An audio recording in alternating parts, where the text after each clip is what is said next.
สบายดีครับเจ้าชื่อสายคำล่ามาริยาวันนี้มาจากคณะวิทยาศาสตร์ป่าไม้อยู่วิทยาเขตดงโด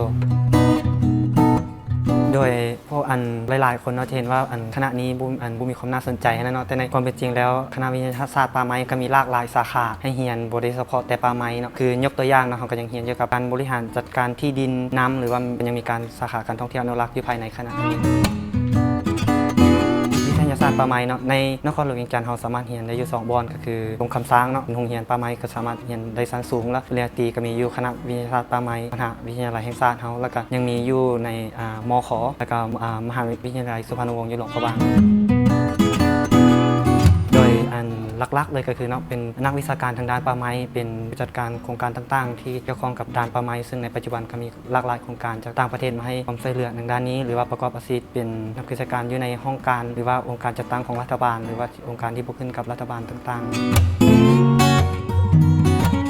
โดยจุดเด่นของคณะเราก็คือเราจะเน้นใส่การลงภาคปฏิบัติตัวจริงเป็นหลักก็คือเราในทุกๆชั่วโมงเรียนเนาะในรายวิชาต่างๆก็จะมีเรียนทั้งในห้องแล้วก็มีชั่วโมงทางปฏิบัติตัวจริงคือเราจะมีแคมป์เป็นของเราเองอยู่ในเมืองสังทองก็คือยกตัวอย่างในช่วงเวลาของหลังจากเรียนปี2นักศึกษาทุกคนอยู่ภายในคณะนี้จะต้องไปอยู่แคมป์มันประมาณ2อาทิตย์จะเฮ็ดให้นักเรียนนั้นได้รับความรู้ตัวจริงต่างๆที่เขาจะได้เรียนผ่านมาใน2ปีได้นำใช้ในสภาพพื้นที่ตัวจริงที่เขาจะได้ไปและนอกจากนี้ก็คือจะได้ไปป่าสงวนอยู่ในป่าสงวนตัวจริงในประเทศลาวนี่จะได้ไป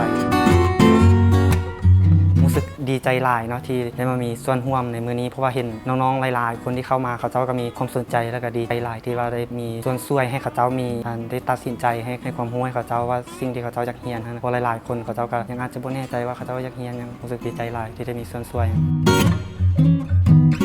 โดยที่ก็อยากฝากว่าให้เกี่ยวกับทางด้านร่างกายทางด้านจิตใจเป็นหลักเนาะถ้าว่ามาสายนี้ก็ต้องได้ลุยๆได้เข้าป่าได้ลงสภาพพื้นที่ตัวจริงหลายๆนะก็อยากให้เกี่ยมจิตเกี่ยมใจไว้เลย